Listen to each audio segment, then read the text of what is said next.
जिल्हा परिषद पंचायत समितीच्या निवडणुकीचे रणधुमाळी आज समाप्त होत आहे आणि तुम्ही सावंगी सर्कलमध्ये आणि गणामधून उमेदवारी तुमची आई उमेदवारी दाखल केला आहे भाजपच्या वतीने. कसा प्रचार झाला आहे? निवडणूक सुरू झाल्यापासून प्रचाराचा शुभारंभ झाल्यापासून आम्ही भरपूर प्रमाणात विकास कामाचा अजेंडा घेऊन या प्रचार सभेला सुरुवात केली व आमच्या भाजप सरकारने काही कामं केलेली, ज्या काही योजना असेल, PVच्या योजना असेल, शेतकऱ्यांसाठी रस्ते असतील, गायगोठ्याच्या योजना असतील, या सर्व योजना आम्ही लोकांसमोर मांडल्या आणि विकासाचा अजेंडा घेऊन आम्ही या निवडणुकीत लोकांच्या समोर गेलेलं आहे.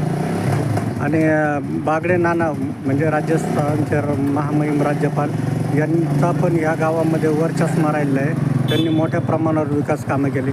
त्या कामाचा आपल्या भाजपच्या उमेदवारांना फायदा होईल का? हो, नक्कीच. नानाचा सदैव आमच्या गावाला आशीर्वाद आणि भरभरून आम्हाला असं प्रेम आणि सहकार्य केलेले नानांच्या आमच्या इथं सभागृह असतील, गावातले रस्ते असतील, ड्रेनेज लाईन असेल, ग्रामपंचायतीच्या इमारती असतील, हे सर्व नानांच्या कार्यकाळात झालेले.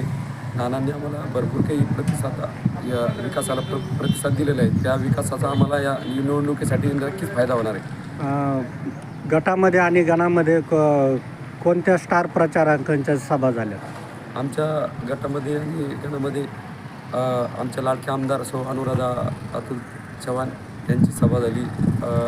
तसेच जिल्हा अध्यक्ष सुहास भोसले, तसेच आपल्या लोकप्रिय नेते दानवे साहेब, या सर्वांच्या गटामध्ये व गणामध्ये सभा झाल्या. अच्छा, बरं.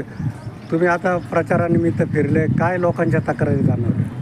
नाही, आमच्याकडे तक्रारी, कारण आम्ही कामं केलेली, भाजपने कामं केलेली, त्याच्यामुळे तक्रारी हा पुढं असा विषय आलाच नाही आहे. तर लोकांचं समाधान झालेलं आहे. लोकांना अपेक्षा आहे आमच्याकडून की अजून परत आमचे जे काही उर्वरित कामं असतील ते भरपूर प्रमाणात होणार आहे. त्याच्यामुळं मतदार हा भाजपच्या पाठीमागे आहे आणि भाजपच्या सोबत आहे. गटामधून आणि गणामधून कोण कोण उमेदवार आहे भाजप? आमच्या गटामधून अजिनाथ बाबुराव धामणे हे जिल्हा परिषदसाठी उमेदवार आहे आणि गणामधून माझी आई निर्मला अंकुश पळसकर या पळशी गणातून उमेदवार आहे.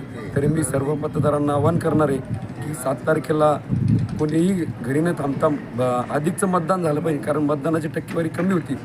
भरपूर प्रमाणात बाहेर पडून मतदान करून घ्या.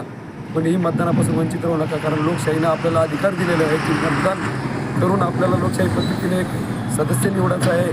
जिल्हा परिषद असेल, पंचायत समिती असेल, त्यासाठी सर्वांना मी आवाहन करतो की आपण मतदानाला चांगला प्रतिसाद द्या. आणि आपलं नाव? शिवाजी अंकुशराव पळसकर. धन्यवाद. काका, आज जिल्हा परिषद पंचायत समिती सावंगी गटाचा प्रचाराची समाप्ती होत आहे.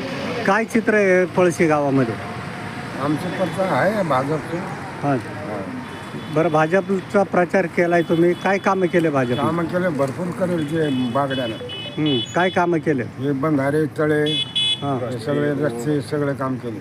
मग आता हे गावातलं एक गठ्ठा मतदान कुठं जाणार आहे? आता आमचं आहे ते जेवण टाकणार भाजपला. बरं. आणि आता तुम्ही भाजपला सपोर्ट केला आहे, इतर लोकांना काय आव्हान करणार तुम्ही? ते बोलणार भाजपला करा बाबा असं. चालेल. आपलं नाव? मानसिंग शाहू पवार. ठीक.